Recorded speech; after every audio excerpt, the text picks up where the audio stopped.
Existem anjos e demônios? Este é o assunto da nossa lição 10, classe de juvenis. Trimestre está acabando, está indo embora, irmãos. Lição 10, classe de juvenis. A paz de Cristo para todos, professores, professoras, superintendentes, coordenadores, secretários, pastores, dirigentes, presidentes, enfim, todos os que amam a palavra de Deus e a escola dominical. Eu sou o diácono Denis Pereira e há 6 anos estamos no YouTube, ajudando professores com o conteúdo para as classes de jovens, juvenis, adolescentes e adultos. Por isso é muito importante você se inscrever no canal. São milhares de vídeos postados de hora em hora aqui no YouTube. E como que o YouTube trabalha? Ele divulga para as pessoas que interagem com o canal. Então inscreva-se e ative o sino de notificações. Deixe aqui o seu comentário também. Isso é muito importante, nos motiva. Dica para nós o que esta aula significa para você, para a preparação de sua aula aí.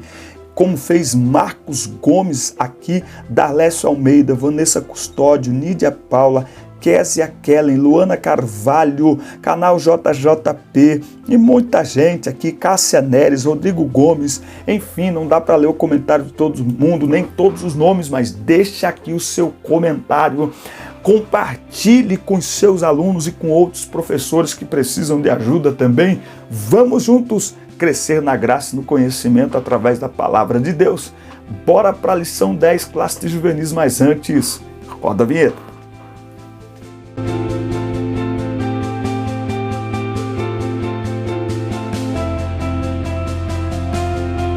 Existem anjos e demônios? Esse é o título desta lição. Hebreus 1 e 14. Não são, porventura, todos eles espíritos ministradores, enviados para servir a favor daqueles que hão de herdar a salvação?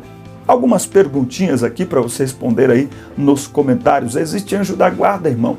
Tem anjo da guarda ou é um folclore ou é um conto de fada? Outra coisa, devemos orar aos anjos? Ei, Gabriel, eu peço que você venha aqui agora me socorrer. Ei, Miguel, por favor, me ajude. Devemos orar diretamente aos anjos? Devemos dar ordem aos anjos? Responde pra gente aqui nos comentários. Quem são os anjos? Quem é Satanás? Eu amei essa introdução aqui. Geralmente eu não leio tudo, mas eu amei esse comentário aqui nessa introdução. Estas são algumas questões respondidas nesta lição. Então hoje nós vamos tratar aqui de assuntos da angelologia, que é o estudo acerca dos anjos, e da demonologia, que é o estudo acerca dos demônios. Tá? Agora, muito interessante o que eles colocam aqui. Nós vamos utilizar as Sagradas Escrituras sem entrar pelo caminho do exagero. Nós não podemos exagerar neste assunto. E também não podemos ignorar. A Bíblia diz que nós não devemos ignorar os ardis de Satanás, tá certo? Então nós não podemos ignorar, mas nós temos que tomar cuidado quando tratamos destes assuntos. O estudo de hoje nos dá a oportunidade, eu gostei disso aqui, de colocar o diabo e sua turma em seu devido lugar, debaixo da autoridade e soberania de Deus. Nós não podemos perder os papéis. Deus deve ser o alvo da nossa maior atenção. Deus é o alvo. Podemos fazer um culto onde se fale mais de demônio. Não podemos fazer na pregação falar mais do diabo. Não, o nosso assunto é Deus, ok? Esse é o nosso assunto, inclusive neste estudo que nós estamos aqui fazendo sobre o assunto do lá para trás, dele, enfim. Tópico 1. Anjos mensageiros de Deus. Quem são os anjos? São seres espirituais, ou seja, eles não têm corpo físico, matéria, ok? Porém, são seres reais. Tá? Então, nas Escrituras, em nenhum momento é tido como fruto da imaginação humana, como é o caso aí do anjo da guarda, que as crianças às vezes acreditam e tal. O salmista, ao falar sobre sua origem, diz que eles foram criados segundo a palavra do nosso Deus e, pelo que tudo indica, criados antes mesmo da criação dos céus e da terra. Eles foram criados em primeiro lugar para adorar a Deus. E eles têm características muito interessantes, como inteligência, emoções, vontade própria, tanto que aconteceu a rebelião no céu. Eles exercem atividades importantes no mundo espiritual. Então nós estamos aqui tratando do mundo espiritual em primeiro lugar. Os anjos são seres obedientes, reverentes, sábios, mansos, poderosos, santos, numerosos, imortais, tá? Não são eternos porque foram criados. Aí eu já dei a resposta já, né, irmão? Eu já dei a resposta aí. Mas se você não pegou, responde aí. Os anjos são eternos? Qual a diferença? Então vai lá. Qual a diferença entre ser imortal e ser eterno? Responde aí para nós nos comentários. Como disse o pastor Billy Graham, os anjos são agentes secretos de Deus que cumprem as suas ordens e adoram a sua majestade. A Bíblia diz que no céu há 24 anciãos que não param e não cessam de dizer: Santo, Santo, Santo é o Senhor dos exércitos, toda a terra está cheia da sua glória. Tópico 2, o ministério dos anjos. Então só o título já nos dá aí uma ideia de da principal, eu diria, característica dos anjos. Eles são servos, estão para servir. Servir a quem? Aos homens ou a Deus? Responde aí. Ao olharmos o texto sagrado, vemos a atuação desses seres angelicais de Gênesis e Apocalipse. Nós temos a visita deles lá no Antigo Testamento a Abraão e Ló, né? Eles que foram retirar Ló de Sodoma e Gomorra, né? Foram eles que apareceram lá. Daniel também deram assistência ao povo de Israel na peregrinação rumo à terra prometida. Em alguns lugares, eles aparecem e aí nós vamos perceber que é a presença do próprio Cristo. Como que a gente descobre se o anjo que está aparecendo, ele é o próprio Cristo? Ou seja, é uma teofania, não é? É Cristo, Cristo se manifestando na forma de um anjo, não é? Como que a gente descobre aqui na Bíblia se aquele anjo que está aparecendo ali é um anjo, vamos dizer assim, comum, ou é o próprio Cristo? É geralmente porque quando é Cristo está em letra maiúscula. Alguém tem aí alguma referência para mandar aí para a gente? Olha aqui, em Juízes 6 e 9, aqui é o anjo do Senhor mesmo. Versículo 6 e 11. Então o anjo do Senhor, né? Olha o versículo 20. O anjo de Deus lhe disse. Aqui, quem está aparecendo aqui é o anjo, é um anjo, né? Um anjo do Senhor, né? Agora, em algumas situações, o anjo do Senhor aparece em letra maiúscula, anjo. Ali é o próprio Cristo, nós entendemos assim, não é? É uma teofania, uma manifestação visível de Cristo naquele momento. Você pode nos ajudar participando, se envolvendo, irmão. Onde é que está a referência? Acha aí, coloca nos comentários, ajuda a gente aí.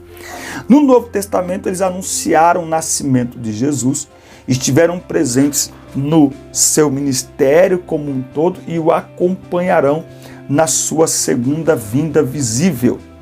Equivocadamente, né, Kenneth Copeland, um dos fundadores da Confissão Positiva, afirmou que quando você usa a palavra de Deus em nome de Jesus, eles, os anjos, são obrigados a cumprir, a seguir as suas ordens, tá? Então, olhando para o próprio texto que nós lemos aqui de Hebreus, fica claro. Vamos voltar lá em Hebreus, capítulo 1 e 14. Não são todos eles espíritos ministradores, ministrar, ministério, servir, ok? Para servir a favor daqueles que hão de herdar a salvação, uma uma simples interpretação de texto aqui, veja bem, para servir a favor daqueles. Eles não estão aqui ao nosso serviço, eles estão a serviço de Deus. Eles não estão ao nosso serviço, mas ao serviço de Deus, para nos ajudar, para nos proteger, enfim, diversas situações, mas eles estão a serviço de Deus, ok? A serviço de Deus. Além de glorificarem e executarem os desígnios de Deus, eles também se alegram quando um pecador se arrepende. Né? A Bíblia diz que há festa nos céus quando um pecador se arrepende. Interessante isso, né? Não foi dado a eles a oportunidade de pregar o evangelho ao pecador, mas quando o pecador se arrepende, eles se alegram. Isso é maravilhoso. Então, nós já estamos aqui olhando aí por dentro e respondendo aí as nossas perguntas, tá certo? Então, nós não devemos orar aos anjos. O crente não deve orar aos anjos. A fé do crente é em Deus. Você pode até pedir a Deus que envie um anjo. Na nossa limitação, a Bíblia diz que nós não sabemos orar como convém, não é verdade?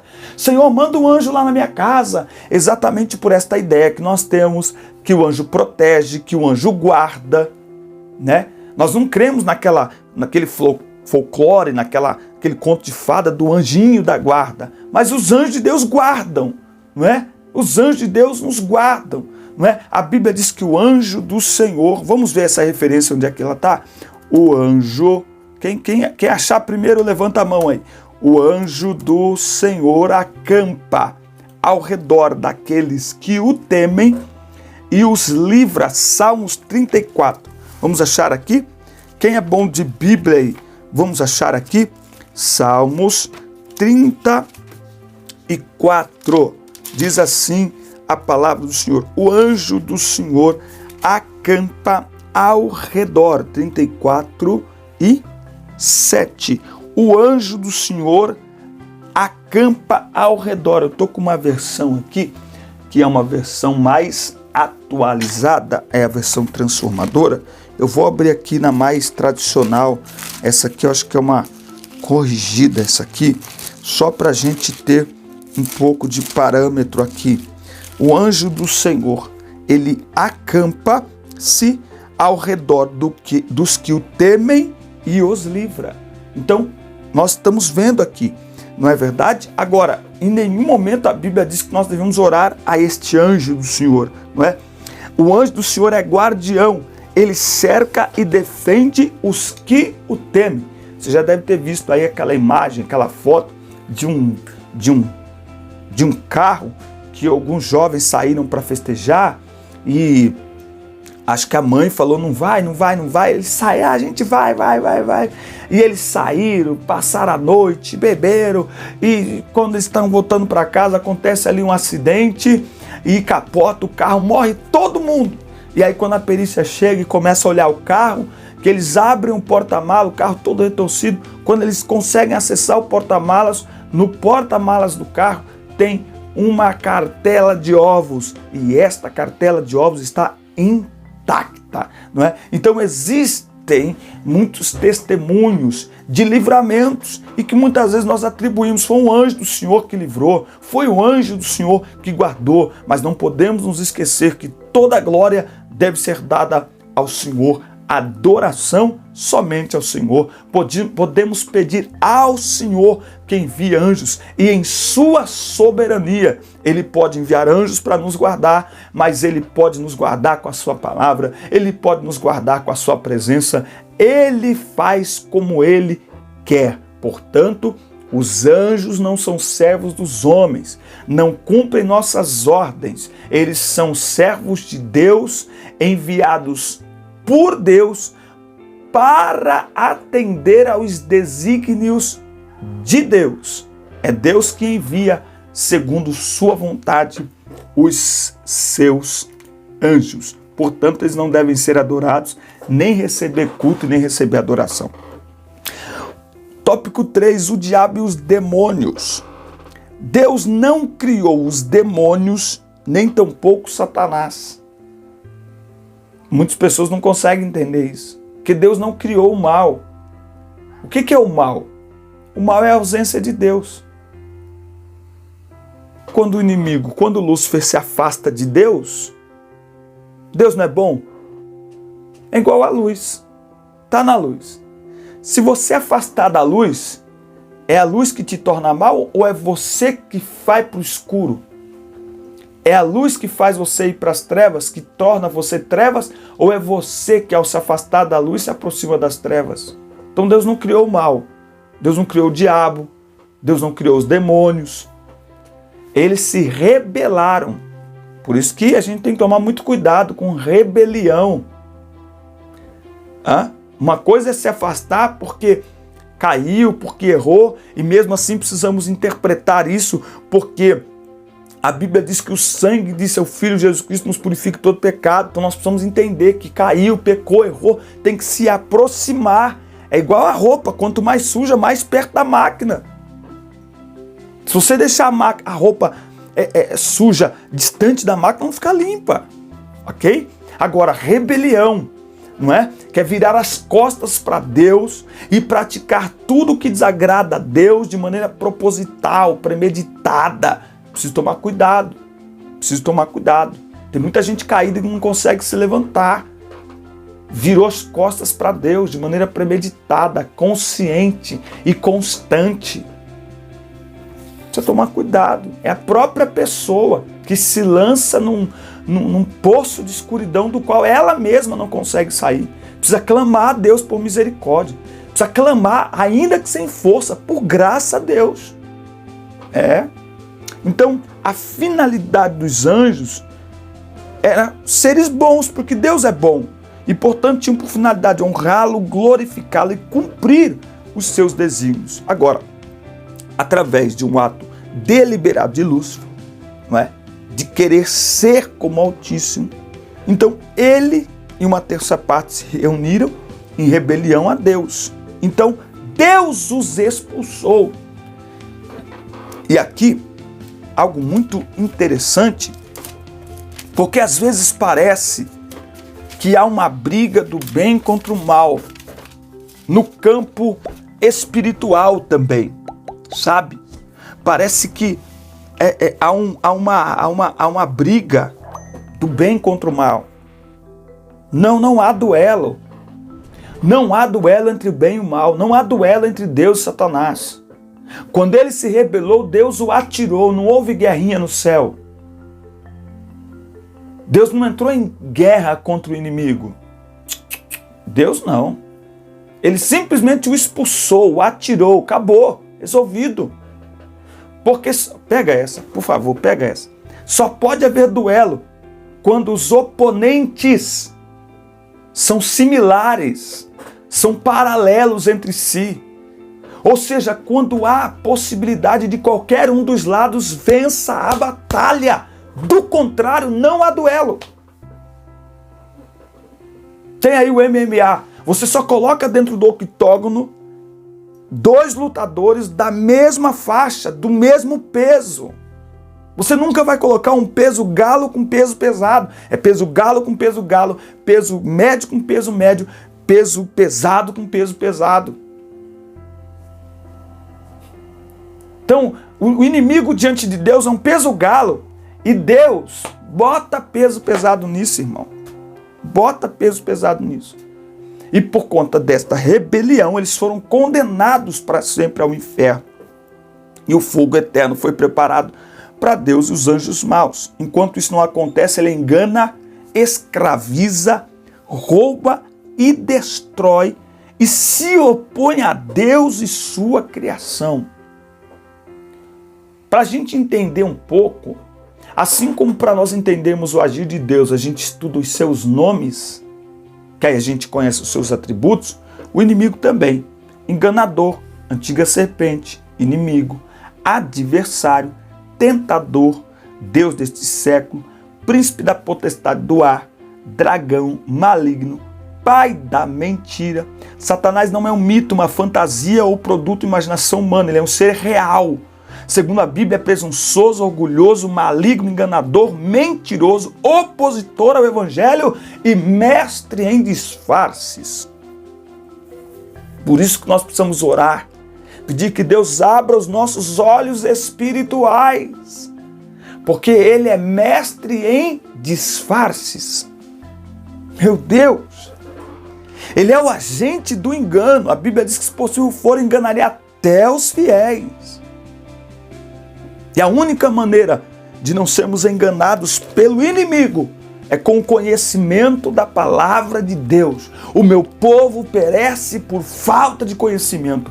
Errais por não conhecer as Escrituras e nem o poder de Deus, porque são elas que de mim testificam. Oh, glória! Eu costumo dizer que o inimigo não brinca de ser o inimigo. O diabo não brinca de ser diabo. Lembra que nós saímos de um tempo onde tudo era Deus ou tudo era o diabo? Lembra? Mascar chiclete é coisa do diabo, usar boneco é coisa do diabo, é coisa do diabo. Né? Aí a gente vem para um tempo onde nada é dele. Não tem problema não. Eu não assisti a série, mas lendo alguns comentários, deu para perceber, tem uma série na Netflix, Lúcifer. E me parece que nesta série o diabo é um cara bom, um cara legal, um cara de boa. E isso não é de assustar. Porque astuto como ele é, você acha que ele vai aparecer como aquele dragão, aquela caveira que às vezes a gente pensa que ele é? Claro que não. Ah, como nós precisamos da graça de Deus e de sua palavra para termos discernimento, para percebermos não apenas os ataques, mas a própria aproximação do inimigo. Estava comentando esses dias, ele é o pai da mentira. A mentira é um dos comportamentos condenáveis diante de Deus, porque Deus é verdade, Jesus é verdade, a palavra é verdade. E é preciso ter muito cuidado. Tem pessoas que se acostumam a mentir,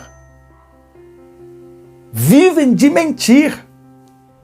É preciso ter muito cuidado, porque a Bíblia diz que os mentirosos precisam se arrepender, tem que nascer de novo, porque não herdarão o reino dos céus. Uma guerra espiritual, tópico 4. É crescente no meio evangélico o interesse por assuntos relacionados ao oculto, não é? Ao mundo espiritual. Quem nunca ouviu falar do movimento de batalha espiritual na igreja? Esse movimento tem feito com que inúmeros cristãos, ao invés de destacarem a soberania de Deus sobre todas as coisas, inclusive sobre as forças do mal, enfatizam o poder do diabo e os seus demônios. Paulo, escrevendo aos crentes em Éfeso, deixa claro que estamos em uma guerra sem trégua e que essa guerra não é contra a carne ou sangue, ou seja, contra pessoas, mas contra o diabo e seus mensageiros. Eu tenho dito isso. Ultimamente nós estamos em guerra contra pessoas, contra organizações. E enquanto isso o inimigo está ganhando território. Eu vou dar aqui um exemplo. Hein? Nós nunca falamos tanto sobre ideologia de gênero. E nós nunca tivemos tantos casamentos desfeitos, destruídos, tantos lares destruídos. O que é isso? Nós deixamos de falar da luz para fazer propaganda para as trevas. A nossa missão é acender a luz. É algo que eu não entendo. Por que nós passamos tempo falando, fazendo seminário sobre aquilo que é contrário à palavra de Deus e para falar sobre aquilo que está na palavra de Deus, que Deus aprova, que tem a bênção de Deus, é uma vez por ano. Fazer um culto de família, marca aí na agenda uma vez no ano. Vamos fazer um encontro de casais. Não precisa fazer encontro de casais, não. Tem igrejas que nunca fizeram encontro de casais, mas enche de palestra para falar daquilo que a Bíblia não gosta, daquilo que a Bíblia reprova. E quando nós falamos das trevas, preste atenção nisso. Quando falamos das trevas, nós fazemos propaganda das obras das trevas. A nossa missão é falar de Cristo, é acender a luz. Porque quando acendemos a luz, as trevas vão embora. Gente, é tão simples isso. O quarto está escuro, acendeu a luz, cadê as trevas? E quanto mais luz você acendeu, os cantinhos, tudo. E como é que acende a luz? Falando das trevas? Contra as trevas? Não. Como é que reprovamos as obras das trevas? Pela palavra de Deus. mostrando aquilo que é errado, mas também mostrando aquilo que a palavra de Deus nos ensina, ensinando sobre Cristo e de Cristo, porque as pessoas precisam aprender de Cristo. Jesus disse: aprendei de mim, que sou manso e humilde. Aprendei de mim. As pessoas precisam aprender de Cristo, mas nós ficamos falando, né, das obras das trevas, nós ficamos, aí a gente e não vai percebendo. O inimigo é o inimigo, mas o seu sucesso muitas vezes está relacionado à nossa falta de atenção naquilo que precisa da nossa atenção. Fica com essa reflexão aqui no final dessa aula. Nossa luta não é contra a carne e contra a sangue. Nós precisamos entender isso. Ter discernimento, às vezes dentro de casa. Às vezes dentro de casa, os pais estão ali com os filhos e brigando, e aquela coisa, né? Principalmente aquele que é líder, porque você tem que ser meu filho, eu sou líder, você tem que ter testemunho. E o diabo está gostando disso, porque tem uma intriga ali dentro de casa, aí o pai já olha para o filho e fala assim: não, porque se for para você ir para a igreja desse jeito, é melhor você não ir, você está me envergonhando, eu sou líder. Gente, o diabo fica no cantinho dele. Fala mesmo, fala. Até que o filho fala: tá bom, pai, então não vou mais também. Eu não quero que o senhor passe vergonha. Ai meu Deus, tem misericórdia, meu filho do Senhor. O inimigo lá na minha casa. O inimigo, irmão, vigia. Vigia. É tempo de vigiar e orar. É tempo de vigiar e orar. Porque senão nós perdemos tudo e perdemos de verdade. Porque ele não brinca. Mas graças a Deus, nós servimos um Deus que é todo poderoso. E por isso a nossa vida está nas mãos do Senhor. E por isso o que sai da nossa boca deve ser a palavra do Senhor. O inimigo deve ser reduzido à sua insignificância e ficar no seu devido lugar. Não devemos temê-lo, também não devemos ignorá-lo, mas devemos ter a certeza de que ele é real, não é? Ele se manifesta, ele está atuando no mundo, mas conosco está aquele que é maior do que tudo. Que possamos sempre declarar: maior é o que está conosco do que o que está no mundo. Amém? Deus abençoe a sua casa, a sua vida, a sua família, o seu ministério, a sua semana. Forte abraço. Assista, curta, inscreva-se no canal. E até o próximo vídeo. Até a próxima semana.